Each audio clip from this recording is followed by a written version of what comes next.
A paz do Senhor, igreja, bom dia. Abra sua Bíblia em Gênesis capítulo 3.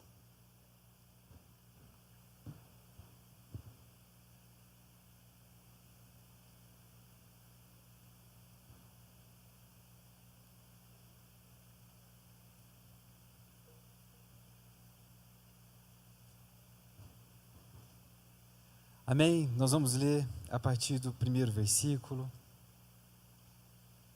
Vamos lá. Um clássico, né, irmãos? Duvido que tenha alguém aqui que nunca ouviu essa história antes. Escuta só. Ora, a serpente era o mais astuto de todos os animais selvagens que o Senhor Deus tinha feito. E ela perguntou à mulher: foi isso mesmo que Deus disse? Não comam de nenhum fruto das árvores do jardim? Respondeu a mulher à serpente: podemos comer do fruto das árvores do jardim.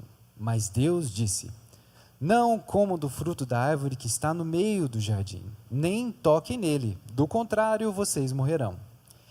Disse a serpente à mulher: certamente não morrerão. Deus sabe que no dia em que dele comerem, seus olhos se abrirão e vocês, como Deus, serão conhecedores do bem e do mal. Quando a mulher viu que a árvore parecia agradável ao paladar, era atraente aos olhos e, além disso, desejável para dela se obter discernimento, tomou do seu fruto, comeu e deu a seu marido, que comeu também. Os olhos dos dois se abriram e perceberam que estavam nus, então juntaram as folhas de figueira para cobrir-se. Amém. Só até aqui. Alguém aqui não conhece essa história? Levanta a mão.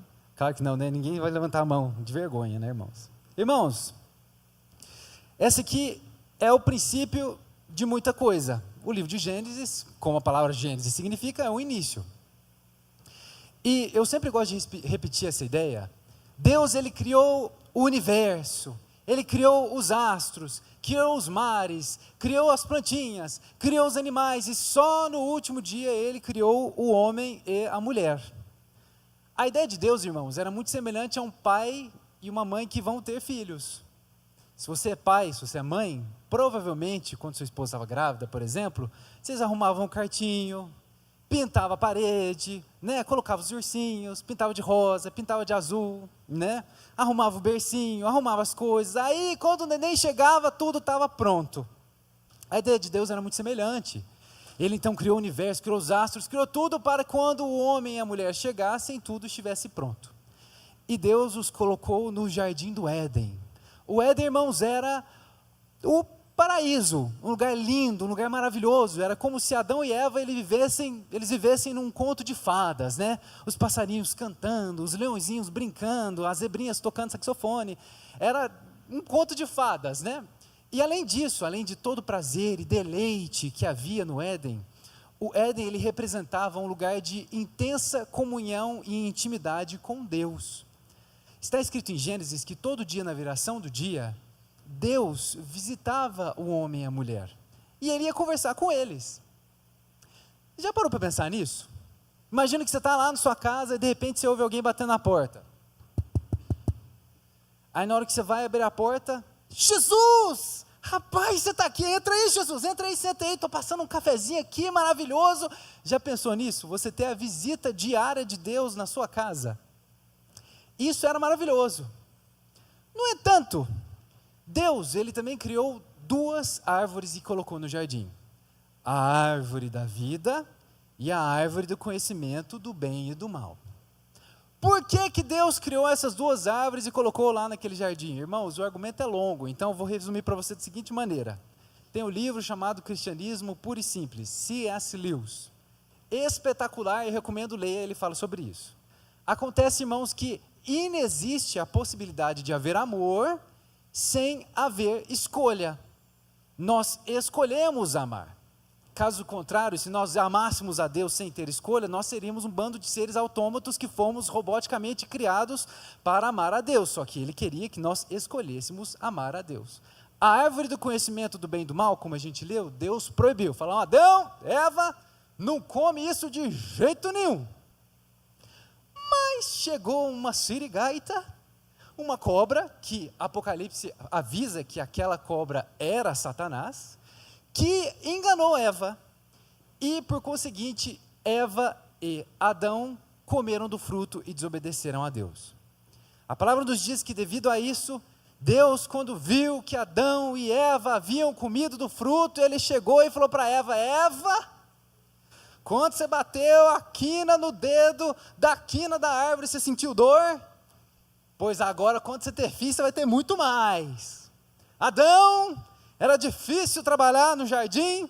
Pois agora você vai ver o quanto mais difícil vai ser prover para a sua família.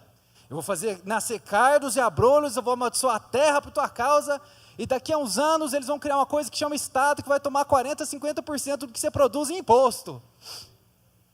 Eu ouvi uns glória a Deus aí, irmãos. Irmãos, a terra foi amaldiçoada devido ao pecado de Adão e Eva.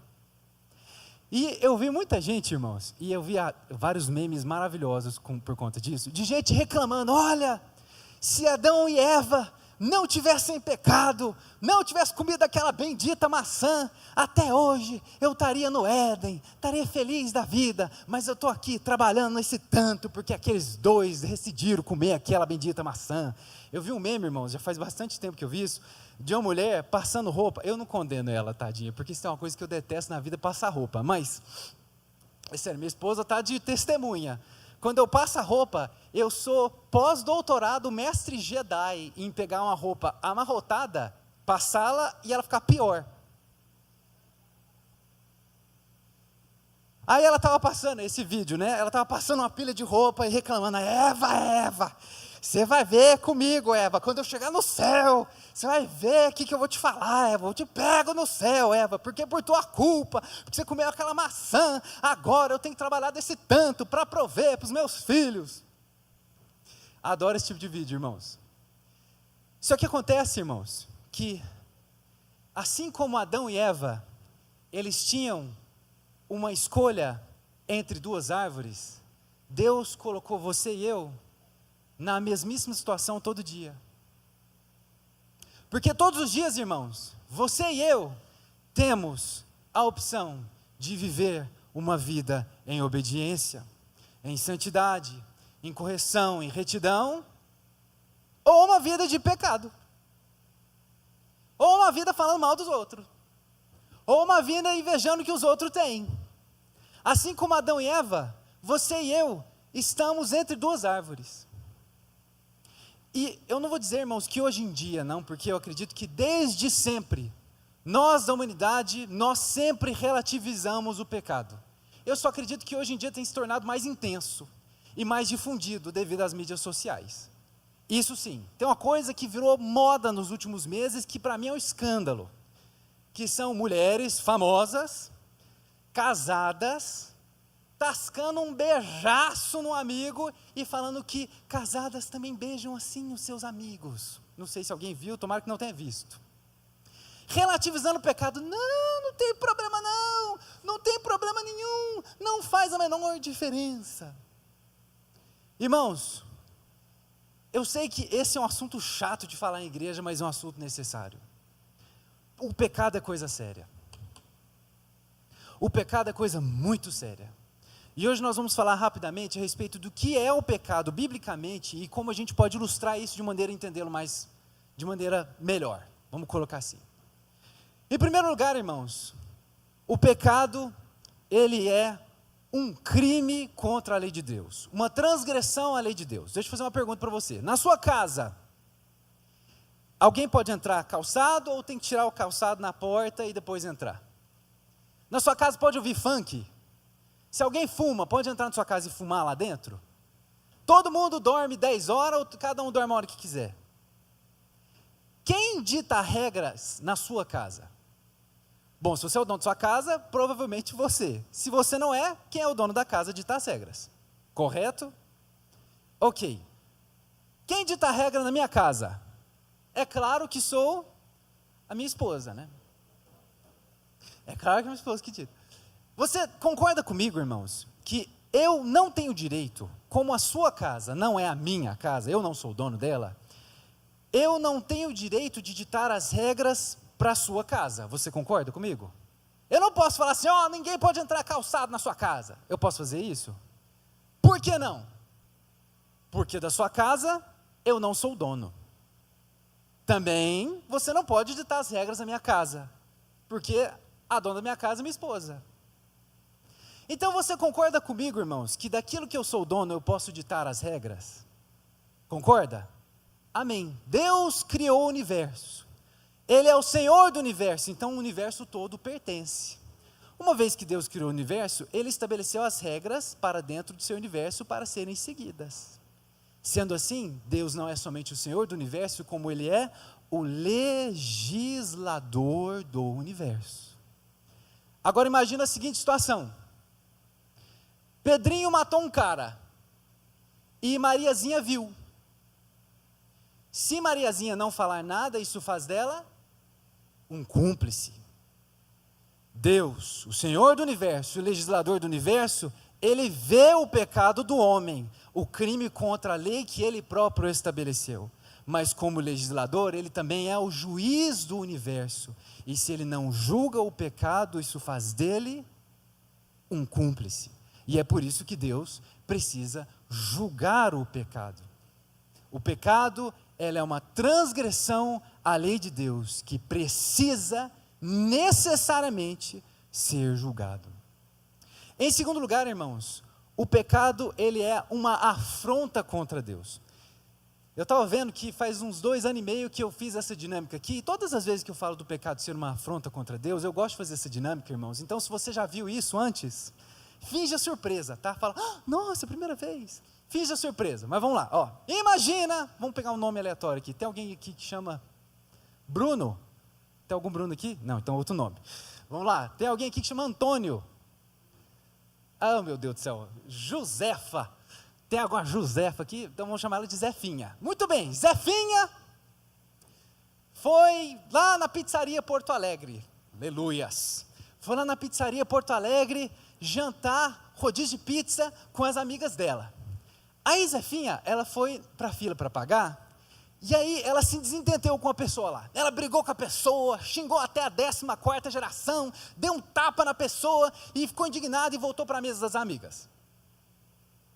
Você concorda comigo que Zefinha, ela vai ter problemas com a lei? Porque ela agrediu alguém, ela xingou alguém, então ela poderá ser processada, sei lá, por injúria, por assédio, por, sei lá, bater na pessoa. Ok? Então, Zefinha, ela cometeu um crime, ela fez algo errado, então logo ela deverá ser julgada, porque ela está enrolada com a lei agora. Agora imagina a seguinte situação, imagina que Zefinha estava lá na Porto Alegre, comendo pizza, te calaitovas a um glória, com as amigas dela, feliz, aí ela vai para a fila, ela se desentende com a pessoa, ela briga com a pessoa, xinga até a 14ª geração, dá um tapa na cabeça, aí quando ela está voltando para a mesa das amigas, as amigas estão assim, Zefinha, Zefinha, o que você fez, Zefinha? Você não está entendendo o que aconteceu não, minha filha. Esse cara que você brigou na fila, você deu um pedala Robinho nele, minha filha, esse cara é policial. Você concorda comigo que agora ela está muito enrolada? O cara é policial, né, irmãos? Pode ficar pior. Zefinha, Porto Alegre, pizzaria, oh, aleluias, vai para a fila, vai, encontra um cara lá, se desentende com o cara, briga com o cara, bate no cara, e aí quando ela briga com o cara e volta para a mesa das amigas, as amigas falam, Zefinha, o que você fez, minha filha? Meu Deus, Zefinha, pelo amor de Deus, o que você fez? Esse cara que você brigou na fila, esse cara que você deu um tapa, esse cara é delegado de polícia. Você concorda comigo que agora ela está muito enrolada, né, irmãos? Pode ficar pior. Vamos lá, Zefinha de novo, Porto Alegre, ô mulher que briga, né? Vai para a fila, briga com alguém, desentende, sai indignada, volta para a mesa com as amigas, e as amigas falam, Zefinha, pelo amor de Deus, o que você fez, Zefinha? Pelo amor de Deus, fica até um pouco longe de nós aqui, Zefinha, nós não quer ser visto com você não. Esse cara que você brigou na fila, você xingou até a 14ª geração, esse cara que você ofendeu, bateu, esse careca é o Alexandre de Moraes, o ministro do Supremo Tribunal Federal. Zefinha, o que você fez? Você concorda comigo que agora a Zefinha está muito enrolada, né, irmãos? Pode ficar pior. Zefinha, Porto Alegre, pizzaria, aleluia, vai para a fila, briga com a pessoa, dá um tapa na cabeça da pessoa, e na hora que volta para a mesa das amigas, dessa vez, as amigas não estão nem lá. Elas deixaram só um recadinho assim, ó, escrito: cara, Zefinha, esse ser humano que você brigou aí, você quebrou o pau, deu um pedala Robinho nele? Pois é. Você viu que ele é meio laranja? É o Donald Trump. Irmãos, fuja enquanto é tempo, né, Zefinha? Você concorda comigo que ela está muito mais enrolada, que agora o FBI está no pé dela também. Pode ficar pior.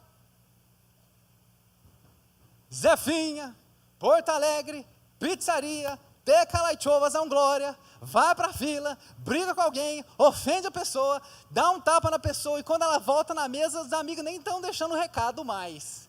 Ela já manda um WhatsApp: Zefinha, essa pessoa que você brigou, que estava na fila, ele é o Senhor do universo, o Alfa e o Ômega, o princípio e o fim, aquele que era, que é e que há de vir, o Deus Todo-Poderoso, o Senhor do universo. O nosso pecado, irmãos, ela é uma ofensa, uma afronta contra Deus exatamente dessa maneira.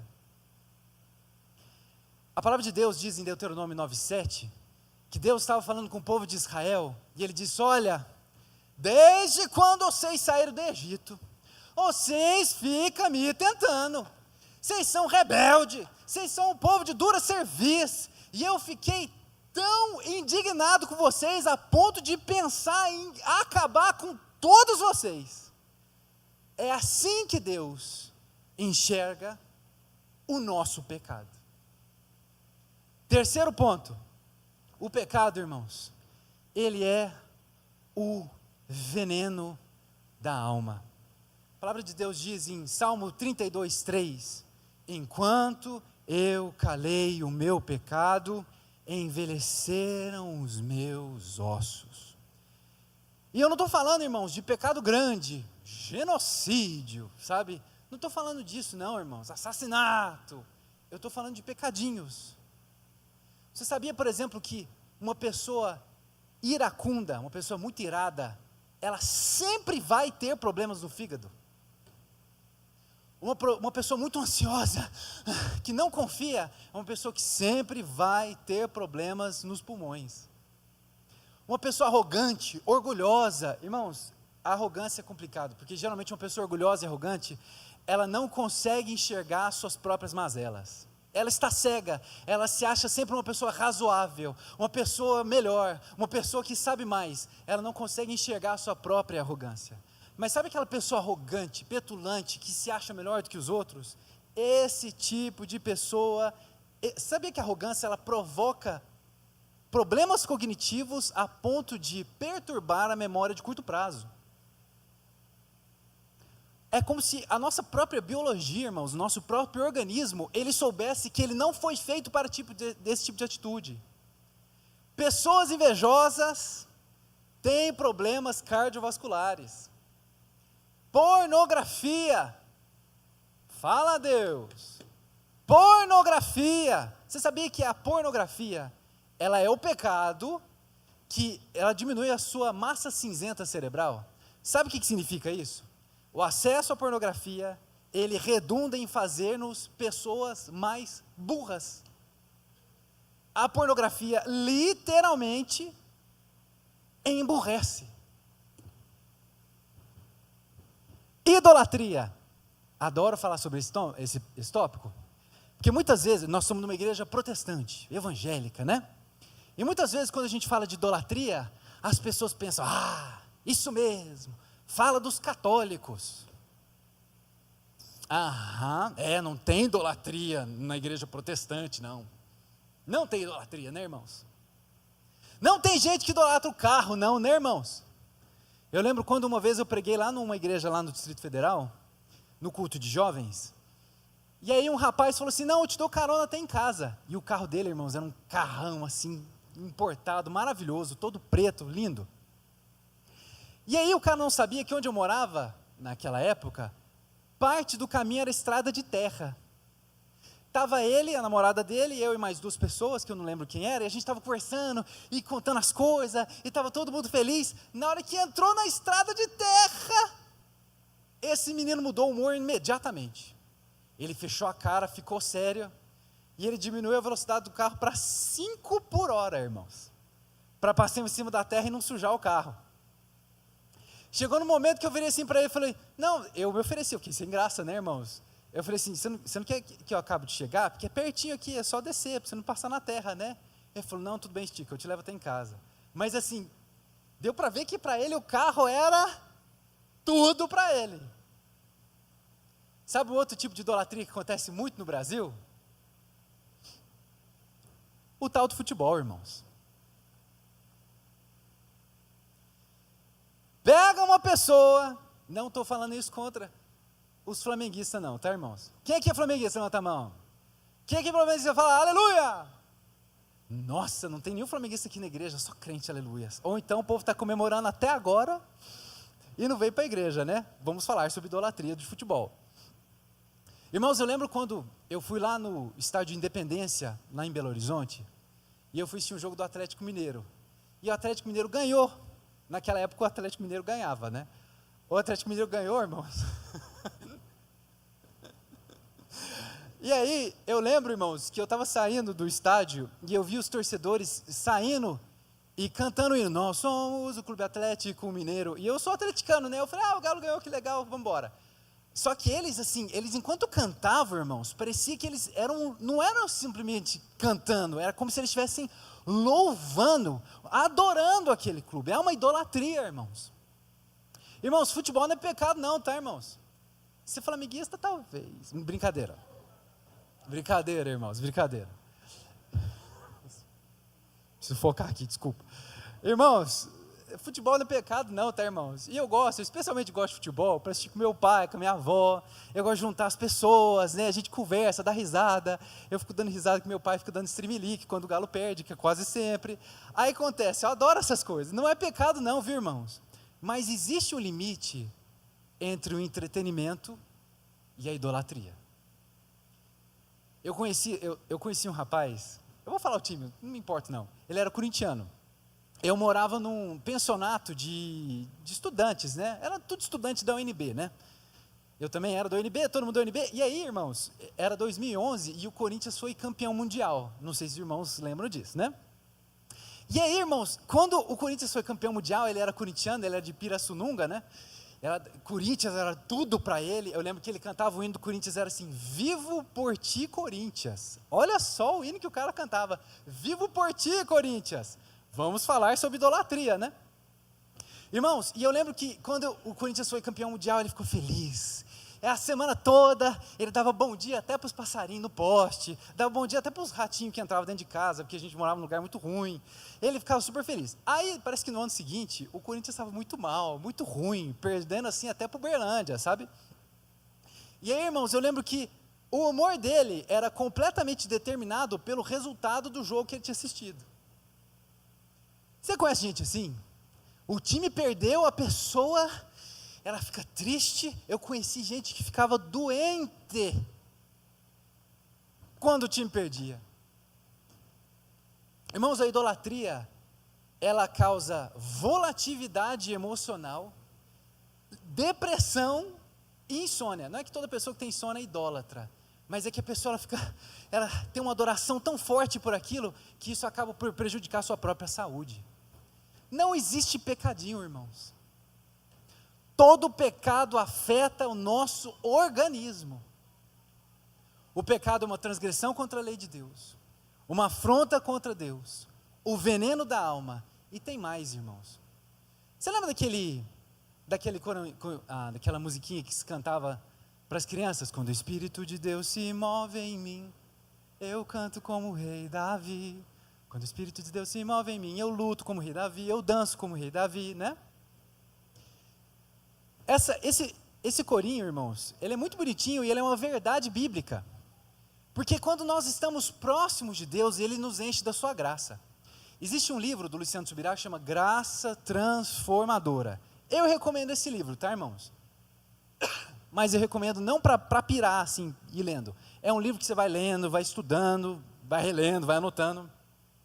E o Luciano Subirá, ele fala que a graça de Deus não é somente o favor imerecido que nós recebemos devido à crucificação de Cristo, pela libertação e remissão do nosso pecado. A graça de Deus é uma força capacitadora. Quando Deus ele derrama sua graça, sua inspiração sobre nós, Ele nos capacita a exercer algo que está no seu coração. Nós então somos capazes de fazer a vontade de Deus, a viver uma vida de santidade, a viver uma vida de pureza, a exercer aquilo que Ele deseja para nós. A graça de Deus é uma força capacitadora. Amém, irmãos? Só que o pecado ele nos afasta da graça de Deus. Está escrito em Romanos 3:23 que todos pecaram e estão destituídos da glória de Deus. O pecado ele nos afasta de Deus, irmãos, e a gente acaba por, se afastando de Deus, perder essa capacidade, essa força capacitadora, essa graça de Deus. Não porque Deus nos abençoa mais, é porque nós, com os nossos próprios pés, nos afastamos. E à medida com que nós vamos vivendo essa vida, irmãos, eu assisti uma pregação há muitos anos atrás, que eu nunca mais me esqueci.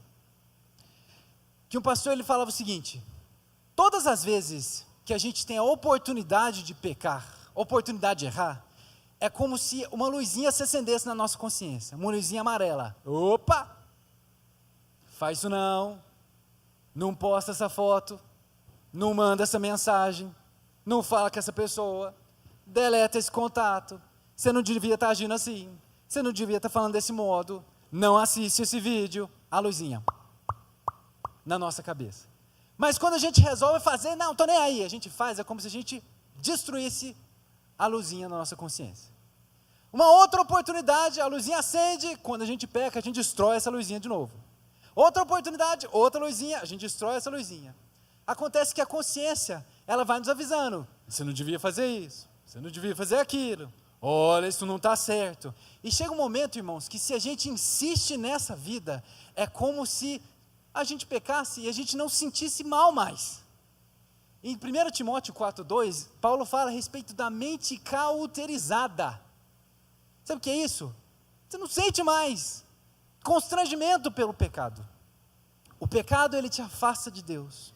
Ele pode levar você a ter uma mente cauterizada e pode levar até mesmo à morte espiritual.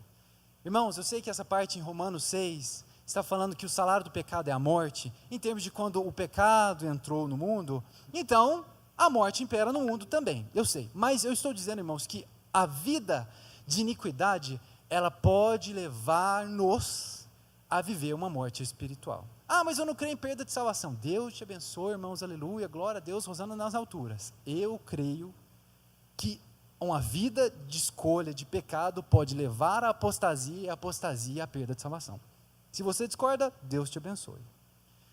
O pecado é uma transgressão contra a lei de Deus. O pecado é uma afronta a Deus. O pecado é um veneno da alma. O pecado nos afasta da presença de Deus. Pode cauterizar a nossa consciência e trazer morte espiritual. Que coisa horrorosa. Mas por que então, irmãos, a gente escolhe com tanta frequência a árvore do conhecimento do bem e do mal? A gente escolhe com tanta frequência pecar. Por quê, irmãos? Eu vou te dar 2 argumentos aqui. O primeiro é que a gente acredita no canto da cobra, no canto da serpente. A serpente, quando ela virou para Eva, ela falou assim: olha, você quando comer desse fruto, será conhecedora do bem e do mal como Deus. A serpente, ela não necessariamente mentiu, irmãos, porque depois de se alimentarem daquele fruto, eles se tornaram conhecedores do bem e do mal, do que era ruim. No entanto, a serpente nunca avisou para Eva e Adão e Eva, melhor dizendo, porque Eva e Adão não fica bom. Adão e Eva, irmãos, a serpente nunca avisou a maldição que eles teriam de viver depois do que eles fizeram. Negócio, irmãos, que todas as vezes que nós temos essa oportunidade e que a gente sabe que não devia fazer, a gente não pensa nas consequências que virão. E todo pecado tem consequências. Irmãos, eu sei que nós encontramos em Cristo, o sangue de Cristo nos lava e nos purifica de todo pecado. Amém, irmãos? Nós somos lavados, redimidos pelo sangue de Jesus. Amém, irmãos? Glória a Deus, mas o seu passado pode ser um presente pelo resto do seu futuro. Deixa eu te contar uma história muito rápida. Eu vi um testemunho de uma mulher, na verdade eu vi um testemunho do pastor, lá de Goiânia, que ele pregava na penitenciária feminina. E ele viu, enquanto ele pregava, que tinha uma mulher lá no cantinho, todas as mulheres aqui na frente assistindo, e tinha uma mulher lá no cantinho que nem as mulheres da penitenciária gostavam dela. E essa mulher converteu. Ela entregou a vida para Jesus, ela se arrependeu dos seus pecados e ela quis conversar com esse pastor de Goiânia. E ela falou: olha, pastor, eu preciso te contar meu testemunho. Jesus mudou a minha vida, transformou a minha vida. Eu era bruxa. Vai escutando isso. Eu era bruxa. Eu fazia trabalhos de bruxaria. E para fazer trabalhos de bruxaria, eu fazia parte de uma organização que raptava crianças para sacrifícios. É por isso que nem as mulheres da penitenciária conversavam com ela. E aí essa mulher virou para o pastor e falou: pastor, eu quero contar para todo mundo o meu testemunho do que Cristo me libertou. Sabe o que o pastor falou para ela? Ô irmã, glória a Deus, que bom que Cristo te libertou, mas sabe seu testemunho? Você não conta nem quando você estiver sozinha dentro do seu quarto de porta fechada, porque não interessa para quem você vai contar. Os pais dessas crianças nunca mais vão ver seus filhos. Não é que Cristo não perdoa, mas não tem como ressuscitar essas crianças tudo, que você fez isso por conta do seu arrependimento. Todo pecado tem consequências. E talvez você pense assim: nossa, sacrifício de criança é uma coisa muito pesada. Eu até peco, eu xingo no trânsito, eu vejo um videozinho que eu não devia, mas não chega nesse nível. Pois é, irmãos, mas deixa eu te contar uma coisinha que eu gosto muito de ilustrar com a historinha do macaquinho fofinho. Imagina que o senhor Antoninho estava lá caminhando no Parque do Sabiá. E aí ele viu um macaquinho bem fofinho, ele falou: nossa, que macaquinho bonitinho, olha lá. Vem cá, macaquinho, vem cá, vem cá. Aí o macaquinho pulou no ombro dele.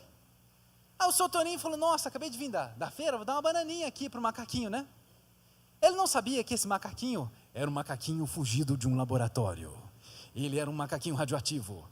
E todas as vezes que o senhor Antoninho ele dava uma bananinha para esse macaquinho, ele crescia um pouquinho. E aí ele ia alimentando esse macaquinho ia crescendo, ia crescendo, ele ia crescendo, ia crescendo. Chegou num tamanho tão grande que o senhor Toninho ele foi morto, porque o macaquinho cresceu como um gorila e estrangulou ele no meio do Parque Sabiá. É claro, irmãos, que é uma história de ficção, né, irmãos? Mas o pecado, ele tem exatamente essa ideia, sabe? A princípio, ele parece pequeno e inofensivo, mas à medida com que você o alimenta, ele vai crescendo, ele vai crescendo, ele vai se tornando maior, ele se torna um vício, e você já não consegue se livrar dele mais. E aí tem gente que acaba tendo uma vida dupla, para poder esconder o pecado. A minha esposa não pode descobrir que eu faço isso. Ai, se meu marido descobrir que eu faço isso, se meu pai e minha mãe descobrirem que eu faço isso, a pessoa acaba por levar uma vida dupla para esconder o seu próprio comportamento. Olha o que está escrito em João 8,34. Disse Jesus: digo a vocês de verdade, todo aquele que vive pecando é escravo do pecado. Talvez o que eu estou falando aqui agora não caiu a ficha ainda. Então eu vou rasgar o verbo, tá, irmãos? Não brinque com adultério. Não brinque com a fornicação, que é o sexo fora do casamento. Não brinque com a pornografia, tá? Não brinque com o pecado. O adultério, ele não começa numa cama, ele começa com um oi, uma mensagem, de repente uma conversinha mais caliente, de repente uma foto ou outra que vai sendo trocada. Não brinque com o pecado. Não brinque, irmãos. Ele pode parecer um macaquinho fofinho a princípio, mas esse negócio vai crescer e ele vai escravizar você, porque é assim que ele trabalha. Irmãos, o pecado é algo muito sério e ele nos escraviza.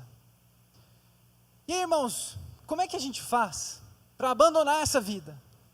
Para dizer não para o pecado?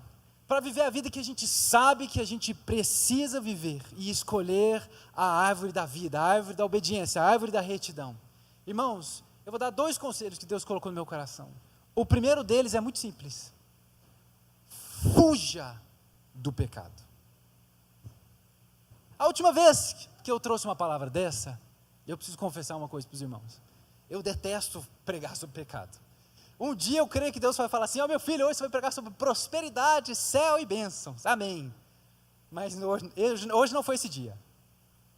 A última vez que eu preguei sobre essa palavra, não foi exatamente esse sermão, mas nessa ideia, em outra igreja, eu estava pregando e eu não sabia que depois que eu preguei a palavra, alguém veio falar comigo que uma pessoa daquela igreja, que estava para ocupar um cargo de liderança pastoral, estava em adultério.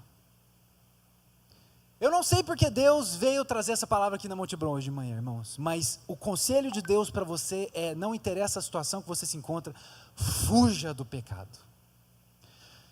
Em Gênesis 39, irmãos, José estava sendo assediado pela esposa de Potifar, que era o seu chefe, o tempo todo, sendo assediado. Ela falava: deita-te comigo, deita-te comigo. E José: eu não quero saber dessa sirigaita não, misericórdia.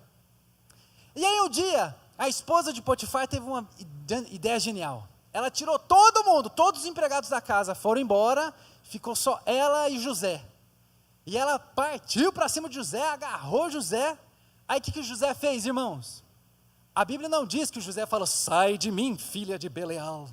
Ó Jezabel, eu sou um servo do Deus Altíssimo, Alfa e Ômega, tu és pecadora. É isso que José fez, irmãos? Não, irmão, José fugiu. A palavra de Deus não diz debata com o pecado, dá um sermão no pecado. Ela fala: foge, deixa ele para lá, saia dessa situação. E o segundo conselho, irmãos, é que nós precisamos de um detox do pecado. Em 1 Coríntios 9, 27 está escrito: pois eu esmurro meu corpo e o reduzo à escravidão. O que Paulo estava falando era uma questão de domínio próprio. Eu não vou viver isso que entristece o Espírito Santo, porque se eu, que sou pregador da palavra, cair nisso, vai ser muito ruim para mim. E eu entendo, irmãos, que um dos maiores desafios que existem, e eu vou ser muito franco aqui com vocês, hoje está calor, irmãos, domingo de manhã, sabe, você saiu da sua casa, veio para a igreja. Um dos maiores desafios para pregador e também para as pessoas que vêm numa igreja, é vir aqui, ouvir uma palavra por 30 minutos e sair daqui, irmãos. E acontece que a maior parte de nós, se não todos nós, muitas vezes, saímos daqui e é como se a nossa vida não mudasse absolutamente nada. É como se a gente viesse assistir uma palestra. Então, um dos maiores desafios do pregador, eu acredito, é convencer o quanto nós precisamos mudar a nossa vida mediante a base da palavra de Deus. Então, eu tenho um conselho para você. O negócio é o seguinte: nós precisamos identificar naquilo que nós temos tropeçado. Deus, o que eu tenho tropeçado, o que eu tenho feito que eu não devia, o que eu tenho visto que eu não devia, com quem que eu tenho falado que eu não devia. A gente precisa identificar aquilo que nós temos tropeçado contra a vontade e a palavra de Deus. E o segundo passo, irmãos, que é minha sugestão, é: procure fugir dessa situação. Mas estabeleça para Deus, fala para Deus: ó Deus, eu estou falando com tal pessoa e eu acho que eu não devia. Você quer saber de uma coisa, Deus? Todas as vezes que eu ver tal pessoa, falar só bom dia, boa tarde, boa noite, não vou puxar papo por, sei lá, vamos pôr 10 dias. Deus, todas as vezes que eu estou sozinho com o celular, eu vejo que não devia. Deus, toda vez que eu vou falar com aquele grupo de amigos, eu falo tanta besteira que se alguém da igreja me ver, vai ficar assustado. Deus, eu estou ouvindo o que não deve, estou falando quando deve. Todas as vezes que eu me encontro nessa situação, eu me sinto tentado a fazer algo que eu sei que te entristece. Pois por 10 dias, eu estou dando uma sugestão, tá, irmãos? Por 10 dias, Deus. Então, todas as vezes que eu vou ficar sozinho, eu sei que toda vez que eu fico sozinho com o meu celular, eu vou fazer besteira, vou ver besteira, vou falar com quem não deve. Toda vez que eu souber que eu vou ficar sozinho, eu vou deixar o celular longe. Todas as vezes que tem aquele grupo de amigos, eu vou cumprimentar e sair de perto, ou nem cumprimento. Todas as vezes que alguém me enviar o vídeo, que eu sei que conteúdo que é, eu vou deletar essa conversa. Irmãos, eu garanto para você, que se você identificar aquilo que tem entristecido o Espírito Santo, e buscar fugir por um determinado espaço de tempo, você vai ver muita transformação na sua vida. Se você fugir do pecado e você dizer isso com seriedade, irmãos, você vai falar, gente do céu, eu não sabia o quanto, olha que leveza que eu estou sentindo. Nossa, eu não sabia o tanto que esse tipo de conversa me agarrava, me puxava para trás, me fazia mal, é um fardo. Irmãos, o pecado atrasa a nossa vida. O pecado, ele é algo que corrói a nossa alma de dentro para fora, aos pouquinhos, de maneira que muitas vezes a gente nem repara. Mas ele vai trabalhando aos pouquinhos, que nem aquele macaquinho que vai crescendo. Nós precisamos, irmãos, assumir uma vida séria diante de Deus. Uma vida séria de santidade, irmãos. Nós viemos para ser luz. Essa palavra, irmãos, quase que eu dei o nome dela de carrinho de supermercado. Sabe por quê? Eu vi uma pesquisa que falava o seguinte: existem pessoas que pegam o carrinho no supermercado, fazem as compras, levam as compras para o seu carro e deixam o carrinho lá no estacionamento. E existem pessoas que pegam o carrinho, fazem as compras, levam para o carro e depois ele leva o carrinho de volta no lugar onde ele tem que ficar. São esses dois tipos de pessoas. Fizeram uma pesquisa, irmãos, e descobriram que as pessoas que deixam as compras no carro e levam o carrinho de volta onde ele tinha que estar, são as pessoas mais confiáveis que existem. Sabia dessa? Qualquer relação entre um carrinho de supermercado e nível de confiabilidade de uma pessoa. Essa pesquisa disse, irmãos, que é porque a pessoa que pega o carrinho e devolve ao lugar é aquela pessoa que costuma fazer o certo mesmo quando não está sendo observada. É a pessoa mais confiável que existe. Seja essa pessoa em sua vida de santidade. Amém, irmãos? Feche seus olhos. Pai amado Deus Todo-Poderoso, nós te damos graças por mais esse dia e clamamos a Ti em nome de Jesus Cristo que nós venhamos encontrar, Senhor Deus, seriedade diante do Senhor a respeito da nossa vida espiritual, Senhor Deus, e daquilo que nós precisamos fazer. Nós queremos viver, Senhor Deus, sem ficar sendo agarrado para trás, Senhor Deus, puxado para trás com fardo, Senhor Deus. Nós queremos viver a leveza, a liberdade, a alegria e os sonhos que o Senhor tem para as nossas vidas, em nome de Jesus Cristo. Amém. Amém, irmãos?